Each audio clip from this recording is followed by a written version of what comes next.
அனைவருக்கும் வணக்கம். நான் உங்கள் தோழி. இன்று நாம் காணும் பதிவு ஆன்மீகம். நாளைய தினம் ஒரு முக்கியமான நாள், தை அமாவாசை அன்று நாம் என்ன செய்ய வேண்டும் என்று பார்ப்போம். நாம் முன்னோர்களுக்கு செய்ய வேண்டிய வழிபாடு தர்ப்பணம். நாம் முன்னோர்களுக்கு இன்றைய தினம் தர்ப்பணம் தருவதால் நாம் முன்னோர்களின் சாபம் தோஷம் எல்லாம் விலகி பரிபூர்வ ஆசீர்வாதம் நமக்கு கிடைக்கும். யாராவது ஒருவருக்கு அன்னதானம் வாங்கி தாருங்கள்.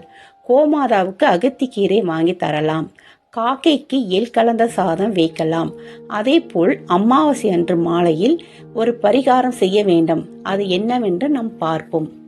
இன்று புதன் என்பதால் புதன் பகவானுக்கும் புதன் விநாயகருக்கும் உகுந்த நாள். இந்த நாளில் இந்த பரிகாரம் செய்வதால் நல்ல பலன் தரும். மாலை 6 to 7க்குள் ஒரு தாம்பலத்தில் புதன் பகவானுக்கு உகுந்த பச்சை கலர் துணி ஒரு கையளவு விரித்து புதன் பகவானுக்கு பிடித்த பச்சை பைய 2 டீஸ்பூன் வைத்து ₹1 காயின் மஞ்சள் கொம்பு ஒன்று வைத்து முடிந்து கொள்ளவும். நம் கையில் வைத்து பிள்ளையாரையும் புதன் பகவானையும் லக்ஷ்மி தேவியும் நம் குலதெய்வம் முன்னோர்களும் வேண்டி என்ன வேண்டும் என்றோ கேட்கலாம்.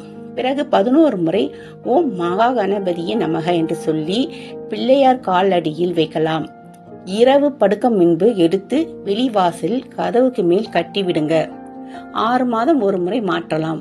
வளர்பிறை அமாவாசை அன்று மாற்றிவிடுங்க. வெள்ளி செவ்வாய் அமாவாசை பௌர்ணமி அன்று தூபம் காட்டணும். நம் முன்னோர்கள் குலதெய்வம் பிள்ளையார் அனைவரும் நம் கூட இருந்து எந்த தீய சக்தியும் நம்மளை நெருங்க விட மாட்டார்கள். எல்லாவித ஐஸ்வர்யம் கிடைத்து நம் வீட்டில் நிம்மதியும் சந்தோஷமும் நிலைத்து இருக்கும். நன்றி.